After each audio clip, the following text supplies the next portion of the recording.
നമസ്കാരം, ഞാൻ doctor Vishnupriya, consultant gynaecologist ആണ്.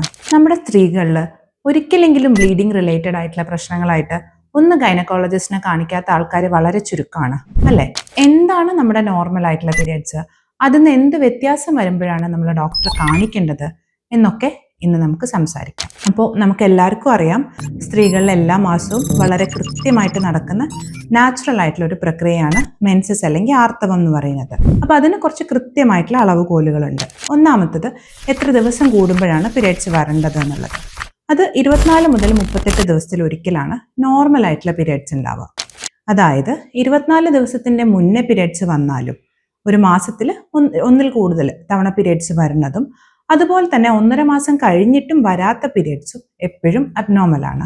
രണ്ടാമത്തത്, എത്ര ദിവസമാണ് ബ്ലീഡിങ് ഉണ്ടാവുക എന്നുള്ളത്. അത് നോർമലി ഒരു 2 മുതൽ 8 ദിവസം വരെയാണ് ബ്ലീഡിങ് ഉണ്ടാവേണ്ടത്. 8 ദിവസത്തിൽ കൂടുതലുള്ള എല്ലാ ബ്ലീഡിങ്ങും അബ്നോർമലാണ്. മൂന്നാമത്തത്, എത്ര അളവിൽ രക്തം പോകുന്നു എന്നുള്ളത്. നമ്മൾ കറക്റ്റ് അളവ് പറയുകയാണെങ്കിൽ അതൊരു 5 മുതൽ 80 ml വരെയാണ്.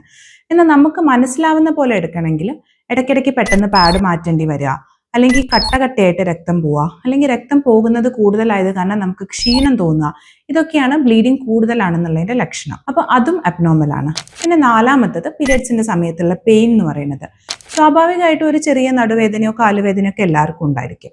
എന്നാൽ നമ്മുടെ ഡേ ടു ഡേ ലൈഫിനെ ബാധിക്കുന്ന രീതിയിൽ പെയിൻ കില്ലർ എടുത്താൽ പോലും കുറയാത്ത അത്രയും സിവിയർ ആയിട്ടുള്ള വേദനകൾ ഉണ്ടെന്നുണ്ടെങ്കിൽ അതും അബ്നോർമലാണ്.